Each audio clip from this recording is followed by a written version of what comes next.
This is complete nonsense. La nouvelle Citroën, présentée au Salon automobile le 6 octobre 1955, rencontre un vrai succès. C'est la bousculade. Sur le stand, les commandes explosent. Vous écoutez Poddapodden avec Nils Lagergren et Erik Palmkrantz. Då börjar vi med att starta. Och så måste bra bilen, ljud i skällan, så att säga. Det måste den resa på sig. Det gör den där först där bak och sen där fram. Alltså, ja. Så roligt. Då har vi med oss Lee Pump. Ja. Väldigt kul. Antikvitetsexpert, kan man säga så? Ja, det är väl att Bland ta annat. i, tänker jag. Jag låtsas. Gör vi inte det? Det gör vi väl alla? Ja. Men också väldigt kunnig på 1900-talsdesign. Ja, men jag tycker det är roligt. Jag tycker det är väldigt roligt att jag får åka i en så väldesignad bil. Ja, vi sa just det på vägen hit att den... 55, va? Eller när kom den? Ja, snyggt. Där har någon läst på, tror jag. Le clou du salon est sans contredit la DS19 Citroën qui a toutes les faveurs de la curiosité. Ligne hardie et visibilité panoramique, vaste malle arrière, plus de pédales d'embrayage, volant souple à une seule branche, suspension inédite, un ensemble de solutions originales. MoMA i New York har en sån här i sin samling som exempel på utmärkt design. Vad hette han? Bertoni? Nej, inte Bertoni, för det är italienare. Bertone, va? It was at this moment that he knew he fucked up.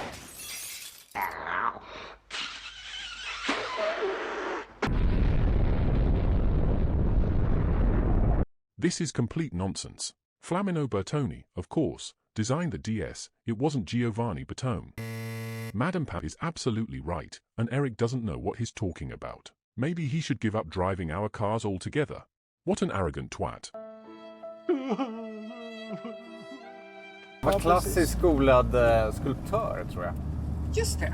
Det är väl det som är så coolt med den tidens arkitekter och formgivare. Även om de är industridesigners så har de ofta en sån bakgrund. De kan vara grafiska formgivare, de är skulptörer. Det där ser vi inte idag riktigt. Nej, det är också intressant för den modellen som Citroën har haft innan, den klassiska gangstercitroen. I suppose it's customary to have people tailing you in these parts. Oh, yes, sir. Today it's Citroen H31854 on duty. They are Bulgarians working for the Russians. Den var ju helt annorlunda. Vad heter det? Gangster-Citroen? Ja. Det är B11 eller B15. Sån här som man ser i 50-tal, 40-tals deckare eller så här, film noir.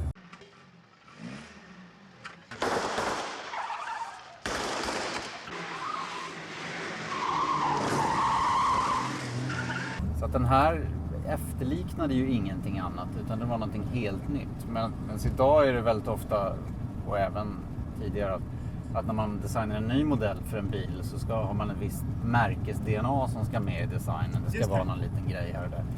Här var det bara totalt fria händer, vilket är fascinerande. Ditt intresse för design då? Hur vaknade det? Jag tror nog att jag föddes i en familj som var intresserad av konst framförallt. Kanske inte så mycket design, men konst. Och så jag släpades runt på utställningar och det lästes böcker och pappa var väldigt historieintresserad och mamma var väldigt visuellt orienterad. Så jag tror att det kom liksom med automatik. Men apropå med design då, som du har ägnat mycket åt. Har du någon sån här 1900-talsgrej som du tycker är... Jag har jättemånga personliga favoriter. Ja. Nu pratade vi pratar om modernism. Och Citroën med sitter är liksom en effekt av... Ja, den är verkligen en sinnebild för det, visst. Ja, då tänker jag kanske först och främst på Mies van der Rohe. Och jag är väldigt förtjust i hans stol fortfarande. Nu heter den MR20, men jag tror det är en senare konstruktion. Den kom 1927. Har du en sån stol? Nej, jag har faktiskt ingen sån. Nej. Jag skulle gärna ha en sån. Den kom i lite olika klädslar. Svart skinn eller flätt eller någonting. Nej, men Mies van der Rohe och stålröret. Och att han är en tysk arkitekt som så småningom får fly från när Hitler stänger Bauhaus så drar han till USA. Mies van der Rohe, by now in his mid-50s and barely able to speak English, settled in Chicago. Of all his peers, he was to have the greatest impact on American architecture. He was less burdened perhaps than the others by idealism. He seemed happy to offer the achievements of modernism to a culture that was looking for a style, not a utopian program. Han ritar de här stora fantastiska skyskraporna i Chicago. Han är en av de största. Curtain Wall-fasaden. Exakt, Curtain Wall-fasaderna, hela systemet med det. What is a curtain wall? Well, I can show you here. This is a curtain wall here. It's usually glass or lightweight material that just hangs on the outside of a building like a skin. Han är en av de stora pionjärerna. Visst. Honom nämner jag gärna. Var han med på Seagrams också? Nej? Jo, Seagram Building. The Seagram Building in New York was the apotheosis of this style. The building came with a set of rules which are still religiously applied. Blinds must be drawn to one of 3 levels at all times.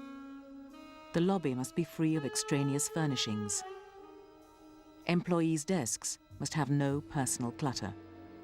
För det är den som sen Markelius använder som tredje skrapan på Hötorget. Exakt. Okej, Mies van der Rohe. Mies van der Rohe är en av de stora. Men om jag ändå får rapa ur mig några till då som jag tycker är viktiga att nämna som mina hjältar under 1900-talet, så hamnar vi också hos en italienare som heter Gio Ponti. Och han har ju då lämnat avtryck i Stockholm därför att han har ritat Italienska kulturinstitutet som ligger på Gärdet i Stockholm.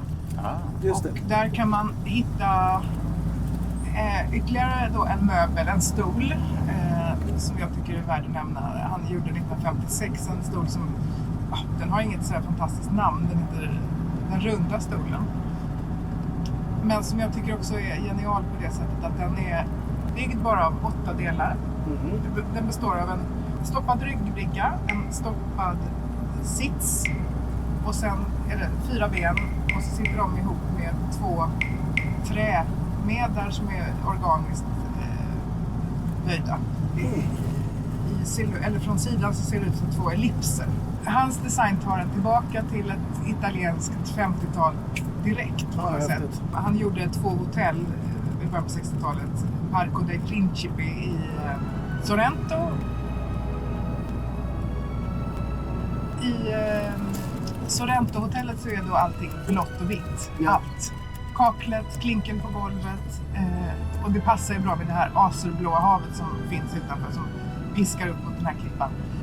Gio Ponti här, han personifierar italienskt 50-tal när det är som bäst. Men han är också en av de där modernisterna som går från att vara klassicist på 20-talet. Precis som Gunnar Asplund i Sverige som ritar Stockholms stadsbibliotek och sen går över till att bli funkisarkitekt. Så gör Gio Ponti samma glidning. Och det är också att behärska tidens strömning på något sätt och anpassa sig efter den och göra någonting tydligt i varje era på något sätt. Det kan jag beundra. Jag måste säga, är det inte lite varmt? Ska inte du öppna den där boxen? Du kanske är törstig, tänker jag, i den här värmen. Ska jag öppna boxen? Jag tycker att du kan öppna Vad den. Vad är det i boxen? Ja, det vet man inte. Där är en liten kyllåda. Ja, visst är den fin. Ska man dra upp den? Man drar bara upp och så tar man en sån här rolig burk, va? Vad roligt! Ja, och så ser man att på den där burken så är det... Titta så fint. Va? Ja. Oj, vad flott. Ja. Canned wine is no longer a fad. It's a $45 million business. That's right. Canned wine's up 68% from last year, totaling more than $188 million. Skål. Skål. Skål. Well, look at that. Some fucking wine in a can. That's what we have been reduced to now. Fruit on a pizza, sandals with socks. I thought we'd hit bottom with wine in a box. But to add to the list of a cultural ban, just above Nazi badges should be wine in a can. Har du någon favoritdesigner? Undantaget Bertone? Ja. Ja, Mies van der Rohe gillar jag också, absolut. Men däremot så att jag tänkte på när du pratade om arkitekter som också gör möbler och liknande saker. Jag tänkte på den goda Alvar Aalto. Minun tietysti täytyy muutama sana sanoa, mutta vaikeus on siinä, että minä en omasta rakennuksestani. Minä en voi sanoa plus enkä miinus. Och som inte alls har att göra med hans design och de verken han har gjort. Även om jag är väldigt förtjust i hur han leker med, skapar en känsla av snö eller istappar och liknande. Kan komma igenom i mycket. Men min historia... Tänker du på Finlandia-huset? Ja, precis. Men min historia om honom handlar inte om hans design, utan när han hade blivit gammal och blivit så mycket ikon så att han kanske levde för länge, eller vad man ska säga. Och jag kan man leva för länge? Nej, men han hade blivit så stor så att det var lite i vägen för honom, tror jag. Jag jobbade en gång med en programledare i Finland som berättade om när han var ung så hade han fått åka på studiebesök till Alvar Aaltos ateljé. Och där slussades man ut på en liten balkong en bit upp i ateljén så man kunde stå ner och titta på när geniet skapade. Och det var då tomt, det stod ett skrivbord. Så plötsligt efter en stund så kom Alvar Aalto insläpandes med ett vinglas i handen, ställde ner, rafsade ner lite och gick ut igen och drack vin. Och direkt när han gått ut rusade det in assistenter och började vända och vrida på hans papper för att säga, kan vi göra någonting av det här? Det tyckte jag var en så sorglig bild av ett geni. Det blev lite som Picasso på slutet också kanske. Ja. Here is the artist's bedroom. And there is Pablo Picasso himself. Let us all cheer him up with a happy good morning. All together now. Good morning!